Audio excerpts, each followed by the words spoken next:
Welcome to Asia Pacific Defense Reporter, your go-to source for cutting-edge security insights in the region.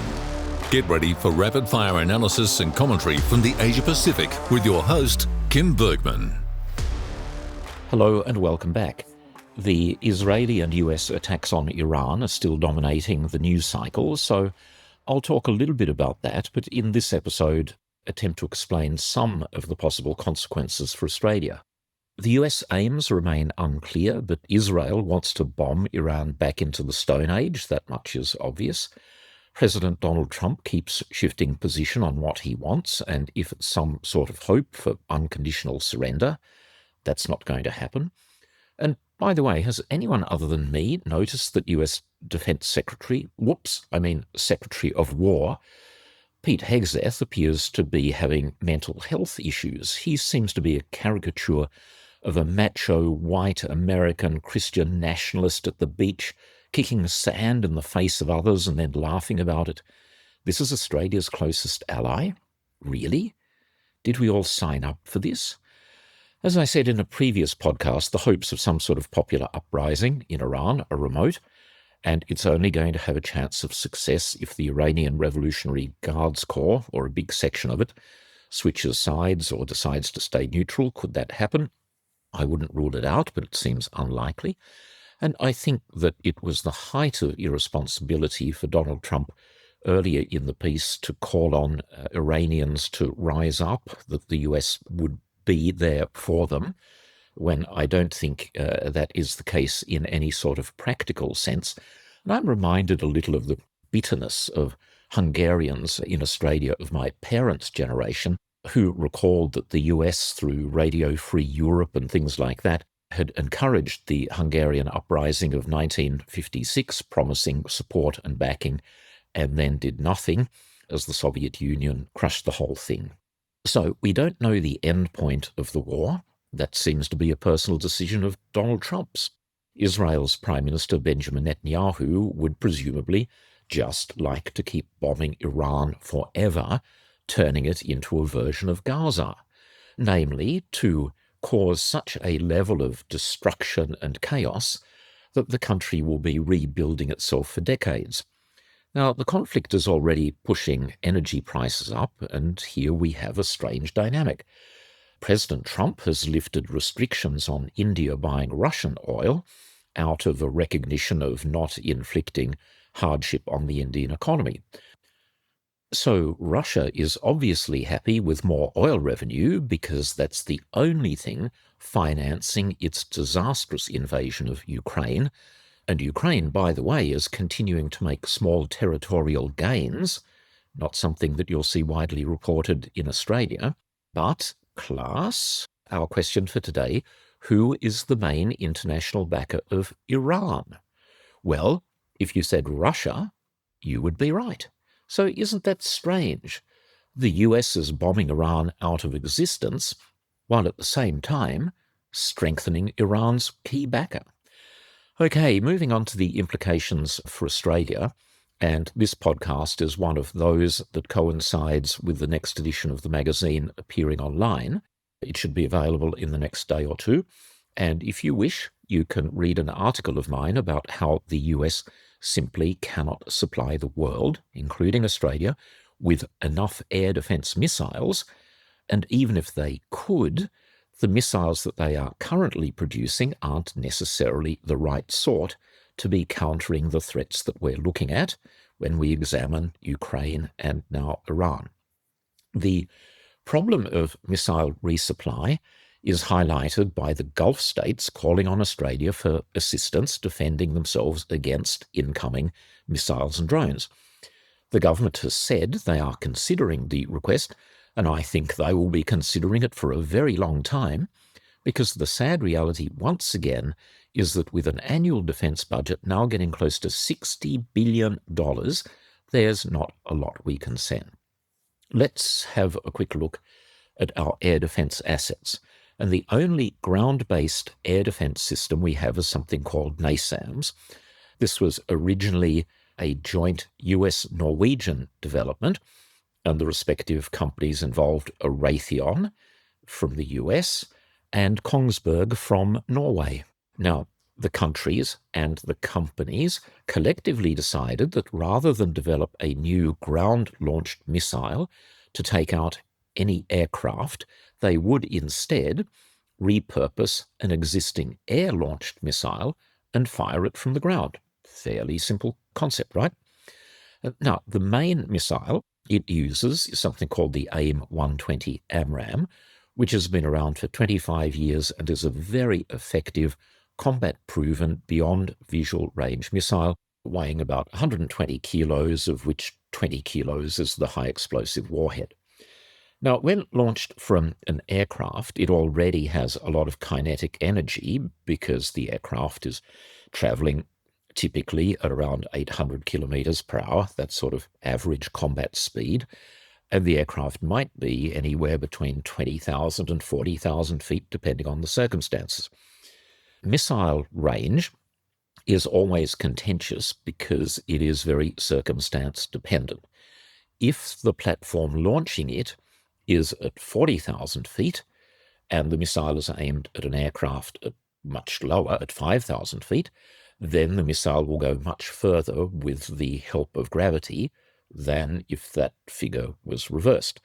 So logically, when launched from the ground, and this is getting back to the NASAMS concept, you trade off quite a bit of range because the missile has to accelerate from zero rather than having a head start on the aircraft, which is already giving it an initial velocity of about 800 kilometers per hour, as I've said. Then it has to overcome gravity and burn precious rocket fuel, climbing to whatever altitude it needs to reach to hit an incoming missile or drone. Putting all of that together, even allowing for the range trade-off, you still get an effective NASAMS radius of action, which might be, let's say, 50 kilometers and to a fairly decent height. This is what the Australian Army has. It's the only air defence asset in the inventory from the Army's point of view, and there aren't that many of them. Oh, and the system, by the way, uses an Australian radar developed by that great Canberra company CEA, now partly owned by the government. And I'm recording this on Canberra Day, so it seems appropriate to mention CEA.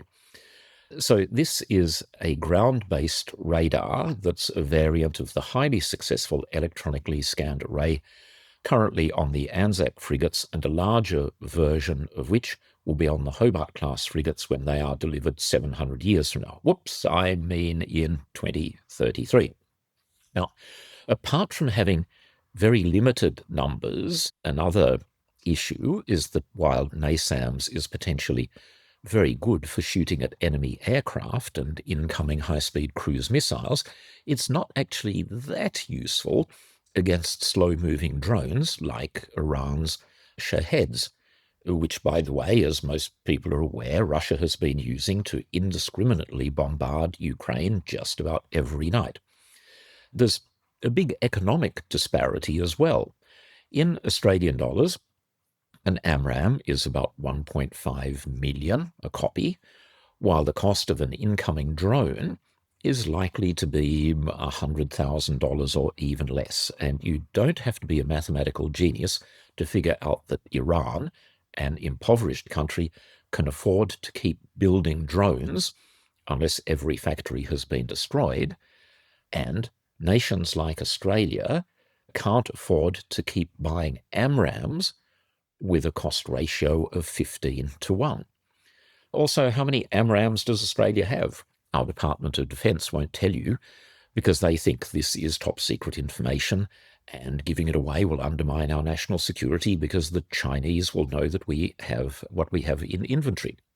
This is, of course, nonsense, and if I could be bothered, I'd have a look at the US foreign military sales information, their notifications to Congress, and count up the number of AMRAAM sales to Australia and know the exact number, as China and every other country on Earth has undoubtedly done.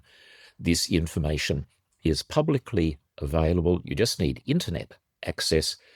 Australian defence planners don't seem to understand that, and they have bluffed our politicians into going along with a system that insists on keeping many things secret that are already public knowledge in other countries. Anyway, the figure for AMRAAMs is likely to be in the low hundreds because in peacetime, previous practice has been not to buy many more than you are going to realistically need. And many countries have been reviewing their policies. I hope Australia is doing the same. Firstly, because of Ukraine defending itself against Russia, and now the US and Israel attacking Iran. These things are showing that to operate effectively in a modern, high-intensity environment, you need far more weapons than was previously calculated. So, is Australia going to run down a small stockpile of vital missiles to help out a few filthy rich Gulf states? I doubt it, even if those same filthy rich countries offer to pay us back for every AMRAAM we fired, because we then have the further problem. We're into the territory of wondering how long it will take missile manufacturer Raytheon to resupply Australia when many other air forces, such as the US itself, have priority. NASAMS has been a popular system. It's been sold to more than a dozen countries, and in the Middle East, Qatar, which is definitely in the firing line, already has NASAMS batteries, as does Oman, which for the moment seems to be out of harm's way just because it's slightly further from Iran. Other Australian air defence assets are our Navy ships, but the surface fleet isn't in particularly good shape. Out of the 3 air warfare destroyers, one of them is in midlife refit. That means of the remaining 2, probably only one of these is available because ships require routine maintenance. You've got the rule of 3. To have 1 ship in service, you need to have a minimum of 3. So that would be the case, I think, with the air warfare destroyers. Of the remaining 7 Anzacs, and they have only limited air defence capabilities, it's unclear how many of them are seaworthy at the moment. And in any case, it would probably take, I don't know, a week or more to get a ship ready to deploy and another couple of weeks to sail over there. So hopefully the conflict will have slowed down by then. And in any case, ships, again, because of the sort of missiles that they have and the command and control systems they have, aren't really optimized for warfare against large numbers of cheap, slow-moving drones. They are optimized for a different era in combat. Now, you can use fighter aircraft for missile defense, but then you run into the same problem with the RAF being highly dependent on AIM-120 AMRAAMs. How many can we afford to fire? So let's turn briefly to my article, which is quite short, as I haven't had time to go into much detail, but it focuses on this issue of resupply of air defense missiles from the US, and I make the logical point that the US will be struggling to meet its own needs, particularly for things such as Patriot PAC-3, which is the backbone of their ground-based medium-range air defense capability. There are 2 obvious choices for countries like Australia.